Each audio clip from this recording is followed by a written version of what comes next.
There's 5 major fears that keep people from going and having the fun, the adventure that I have. I don't know karate, but I know Caraza. Yes, we do. Hey, I'm Don, the Moto Giant, and I like to spend my summers in the woods camping off my motorcycle.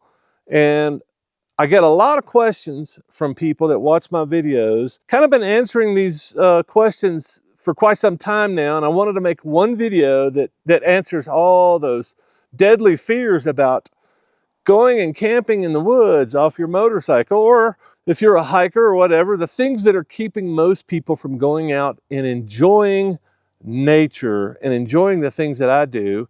I spend 6 months on my motorcycle and I don't experience very many of these problems, if any, ever. So I just wanted to address the first, maybe the most intense fear that people have is bears.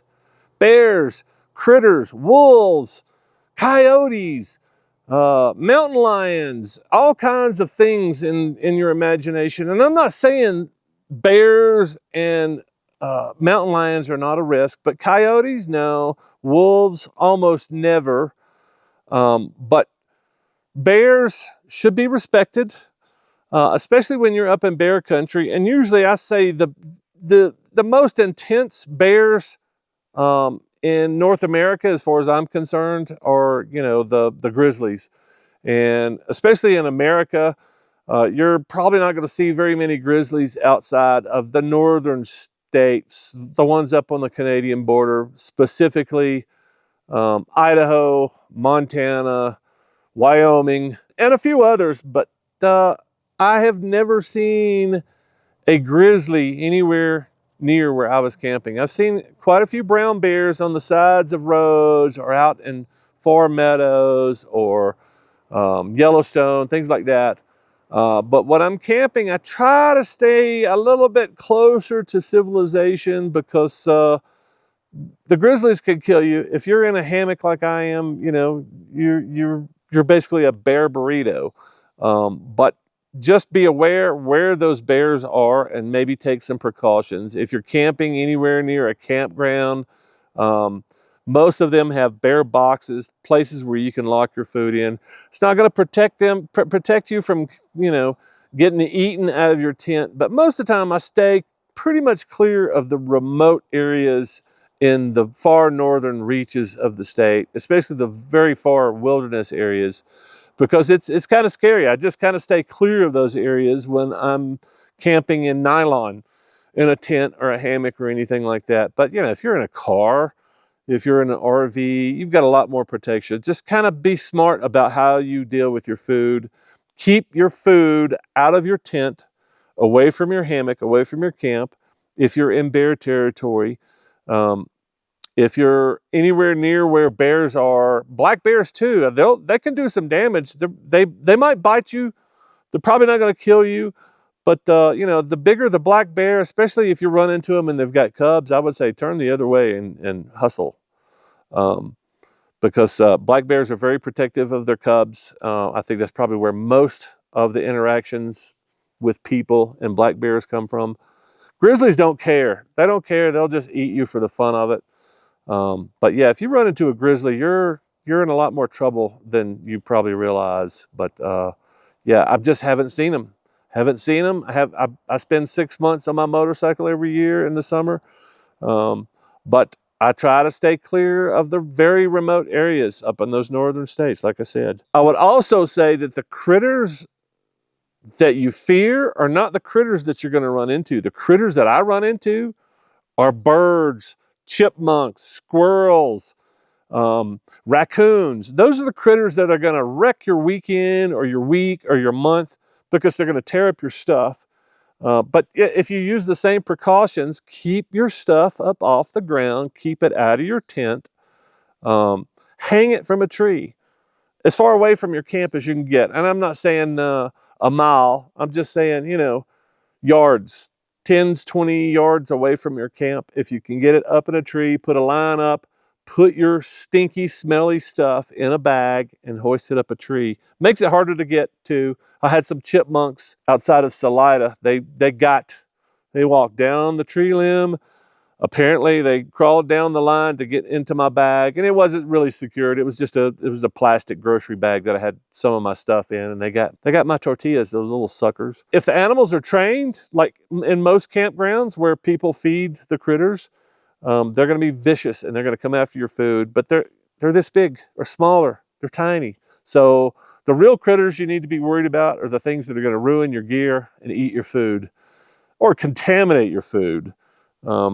They can make your life miserable. One of the biggest fears, and it's pretty consistent, people say this to me all the time. Are you not worried about somebody coming up and robbing you, killing you, raping you? Squeal.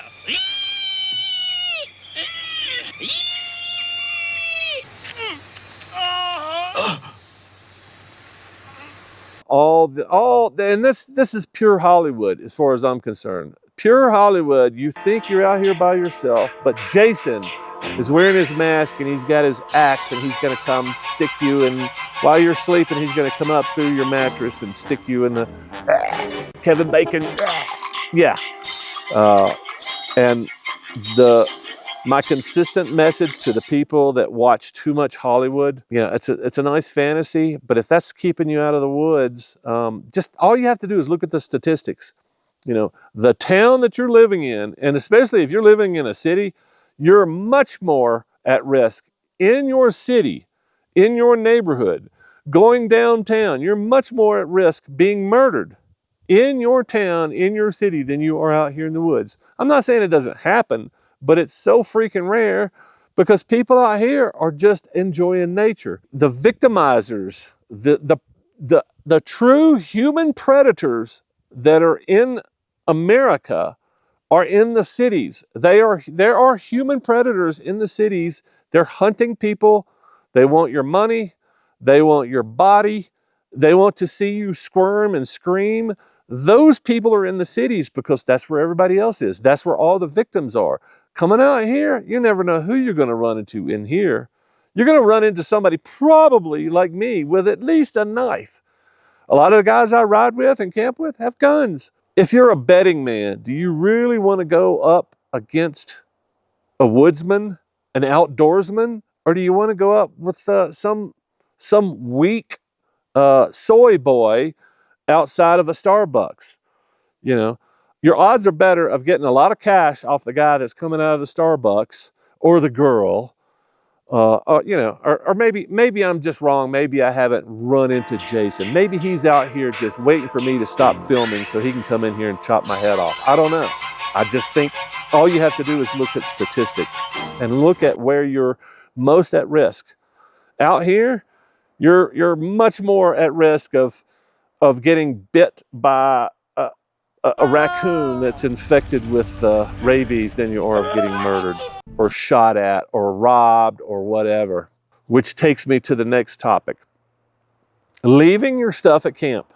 That's some real paranoia. And I'm not going to say I don't think about it. I think about it all the time. I think about when I leave camp, and I do almost every day, because I like to go on hikes, I like to ride my bike, I like to explore. So I'm going to leave my stuff here. And the thought that I give every time that I leave is, what can I afford to lose?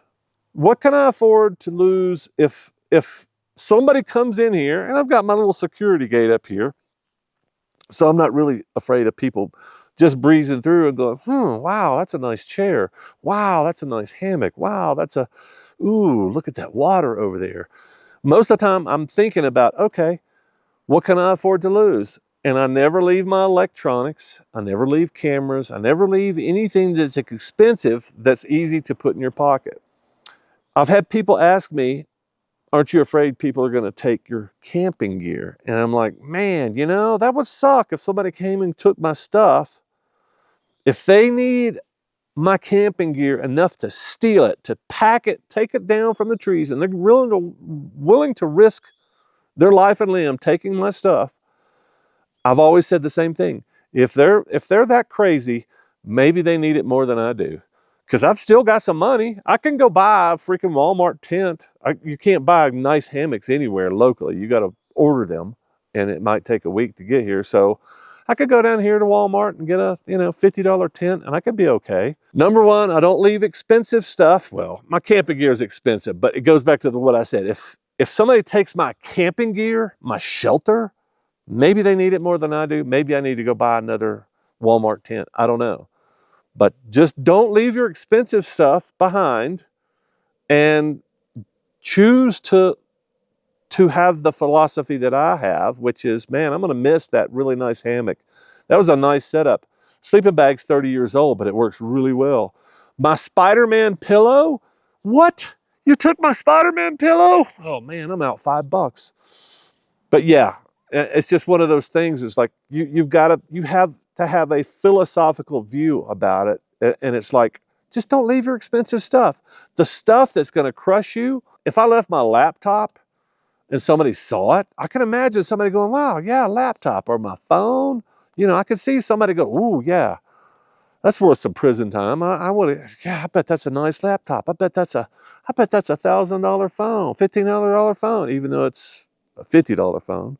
Just don't leave your expensive stuff there, and have a philosophical view about the other stuff. If they want your dirty pots and pans and they want your $50 Walmart tent, man, let them have it and go get you another one. One of the most consistent questions I get, and it's not so much what do you do about this fear, it's more of a what if. What if something happens to me? I don't like the idea of traveling, because what if my bike breaks?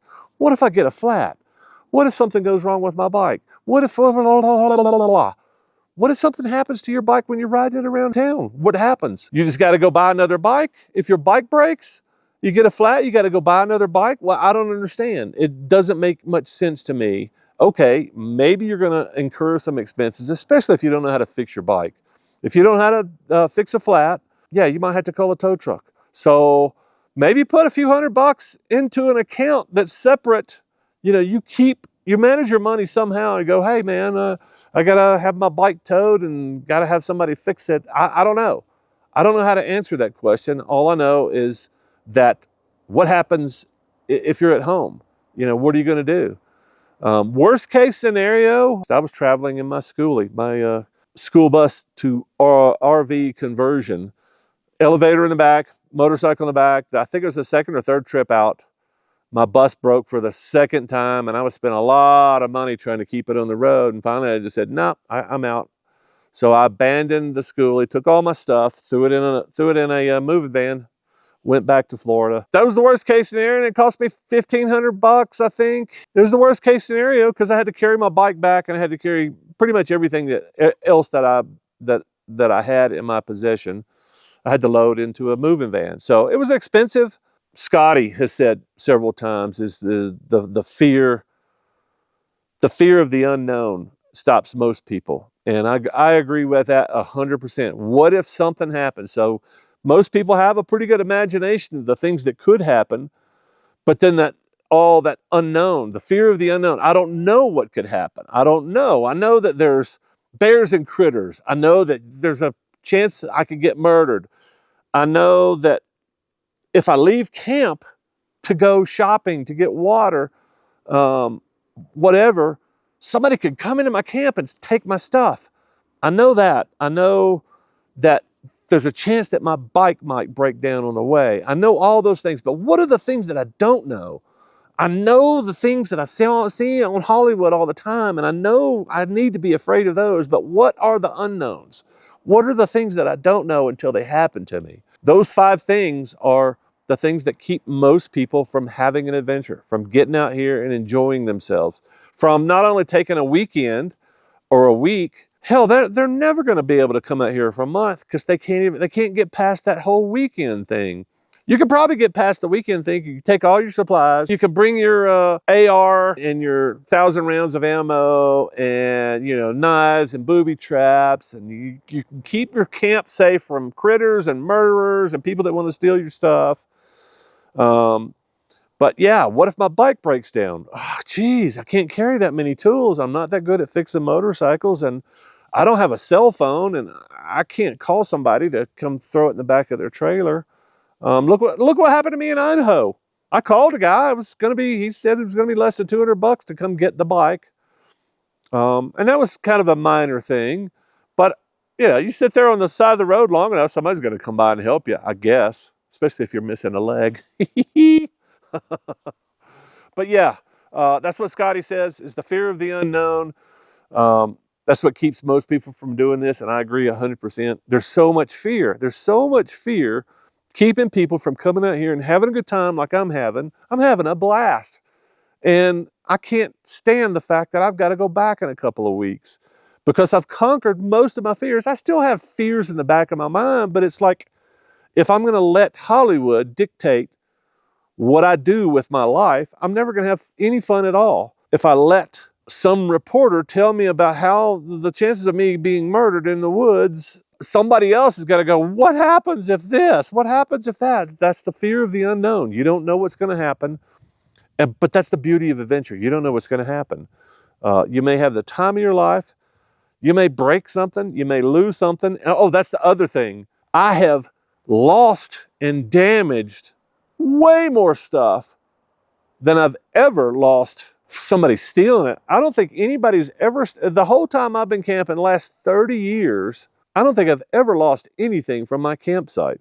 But I've lost stuff off the back of my bike.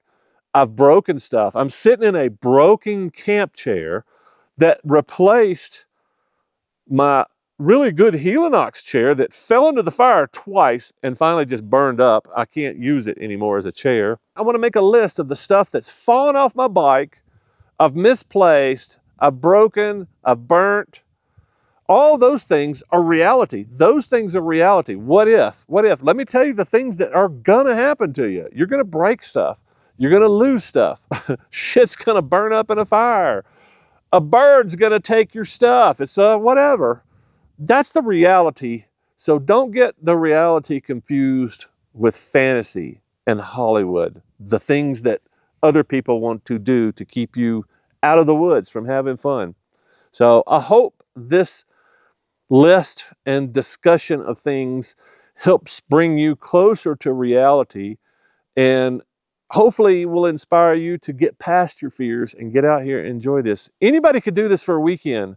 Most people can do it for a week. A few people can do it for a month. But if you could do it for a month, you could do it for 6 months, just like me. I feel pretty strongly about that. You just got to get past a few barriers. And discomfort. Fear and discomfort, that's probably going to be your biggest hurdles to get out here and enjoy an adventure like I'm enjoying every summer. When I'm not in the hospital waiting on a replacement leg, I'm out here enjoying myself, and you could be too. Don't miss out. Join me. Come on. Don't be scared. It'll be okay. I'll catch you guys in the next video. Thanks for watching. With every mile, I'm chasing the sun. Motor giant rides on. The adventure's begun.